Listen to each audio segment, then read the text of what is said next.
High school football has officially returned to the state of Arkansas, and Arkansas Varsity partnering up with THV 11 once again. Luke Matheson here to talk a little top 11 preseason rankings. Of course, we talk with the Pine Bluff Zebras at number 11. Obviously a disappointing finish last year. These guys were so used to winning 6A titles, Luke, but now this year, can they finally get back to War Memorial after a disappointing 2016? You know, Pine Bluff is going to be one of those teams in Class 6A that's going to be right there at the end, I believe. They got a lot of talent. You're starting with running back Braylon Moody, and then defensive lineman Kevin Goins. You got in defensive backfield two stars back there, guys I think will be stars, Rod Stinson Jr. and Antonio Snow. Keep an eye on those two names right there. They could pop up on the recruiting radars very quickly. Pine Bluff's going to have a lot of talent. 6A is going to be very talented this year. Really tough class this year. And, you know, Benton's going to be good. They're in the top 11. We'll mention them, of course. Greenwood, Jonesboro. It's going to be a fun classification to watch. Well, I want to stay in the 6A too. We move up to number 10. You got El Dorado at 10. Why did you rank them ahead of Pine Bluff? You know, El Dorado, they've really started coming on here lately. Now, they got Terry Hampton Jr., defensive lineman that's committed to Arkansas State. He was injured. He is out for the season, so that is going to play a part in that. Found out about the injury after we did the rankings, but we weren't going to go back and change the rankings just because one player got injured. El Dorado is a dangerous team this year, in my opinion. They've got a quarterback coming back.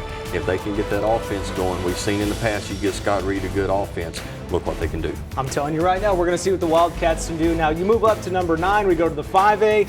These guys are number 1 every single year, 3-time defending state champions, Pulaski Academy. Can they make it 4 in a row? You know what? Honestly, I think that they can. Obviously, they got a huge target on their back.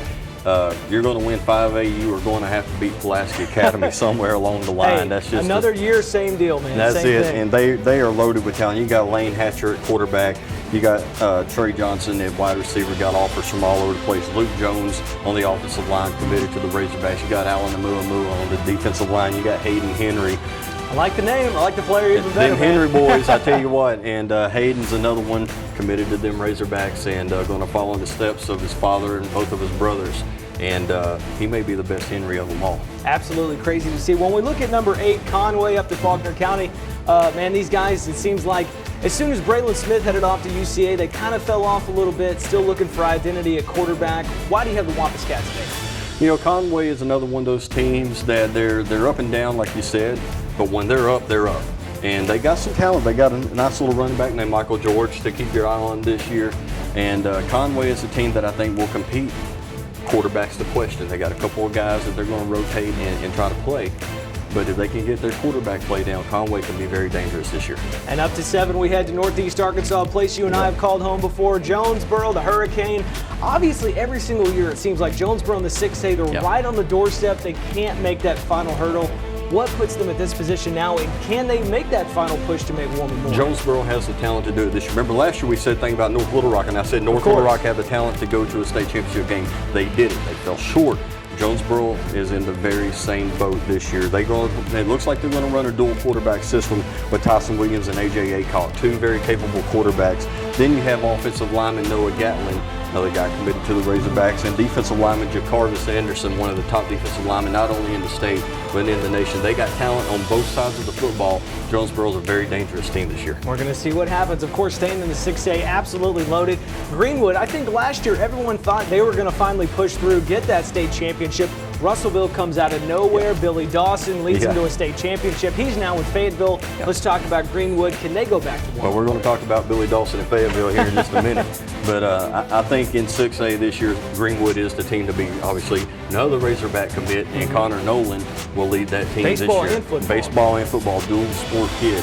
And Greenwood always, we mentioned the Scott Reed team when they got a good offense, same thing with Rick Jones up at Greenwood. If they got a good offense and good defense, don't ever count Rick Jones and Greenwood out. Well, I want to go back to the 7A as well. Northwest Arkansas, it seems like every other year it's either Fayetteville or Bentonville. We got Bentonville at number 5. Every single year, man, you know I'm a Central Arkansas guy. I need a 7A Central team to break through, but you got to give props where it's due. The 7A West every single year, Bentonville at number 5. Yeah, Bentonville, and you know, they got some injuries already that are going to hamper them, or they would have probably been higher. I really think that there is a year that a team from the Central is going to do it. This year? It's this year. You got 2 good teams. I'm holding you to that. Bryant Buck James has everything that he needs. I spoke to Buck a couple weeks ago at a 7-on-7, and he told me the one thing he's got this year that they didn't have last year, and think about the run Bryant made last year. He told me he's got a line.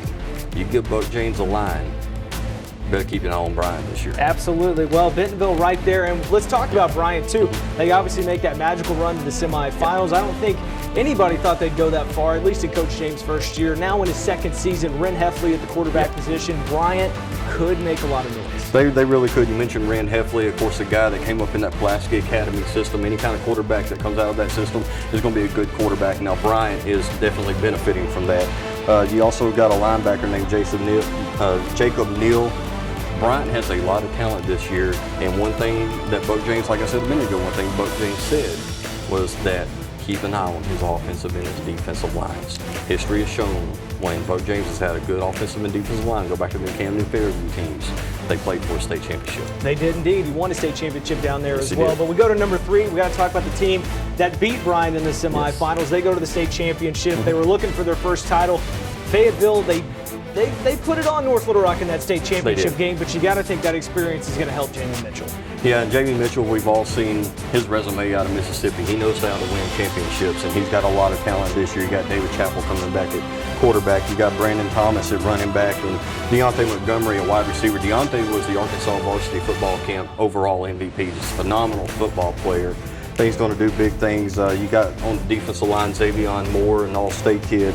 Linebacker, you got Trayvon Hadley, and then, of course, Savannah Melton kicking the football for them, and she's out there at some camps and getting some college interest despite being a female. Won the kicking award at your camp as well. Yes, she did, and won one, I believe, at UCA also. And so despite being a female, she's receiving legitimate recruiting interest, has a couple of offers already in soccer. But a lot of times at that college level, you see those soccer players go over and play kicker on the football team. What a great story. What an absolutely fantastic story out of North Little Rock. They're hoping for a better finish to their story this year. Number 2, the team that beat them, the defending 7A state champs, Fayetteville. They lose Taylor Powell. He's now at Missouri. How are they looking? They're going to replace Taylor Powell with Darius Bowers at quarterback. Got a wide receiver named Cody Gray. Keep your eye on him. A very capable wide receiver. If they can get their new quarterback up and going pretty quickly, Fayetteville could push for another opportunity to play for another state title. And finally, we rounded up number 1. We stayed in Northwest Arkansas. Harbor. How are we feeling about Harbor this year? Obviously, they wanted to make it to a state title last year. 2 years ago, they did it. Not last year. Can they get back to War Memorial 2 years later? I think that they are obviously the team to beat in Class 7A this year. They are loaded with talent. They got Grant Allen at quarterback, a very capable quarterback. They got Peyton Kofer at running back, an all-state guy, and receiving a lot of recognition and some recruiting interest. Linebacker Oliver Nasali, very, very capable linebacker, going to be a D1 type guy. And they are loaded on both sides of the football. And in my opinion, Springdale Harbor is the team to beat in Class 7A this year. The good news is we're just days away from high school football here in Arkansas. We're going to stop projecting. We're going to stop these preseason rankings because soon the season is going to be here. Luke Matheson, ArkansasVarsity.com. Thank you again for joining us. Thanks for having me. Be sure to hit that website up. Tons of player stats, preseason rankings, during the season rankings, and you can catch them anywhere and everywhere on Friday nights. Be sure to stick with them and stick with us on THV11.com.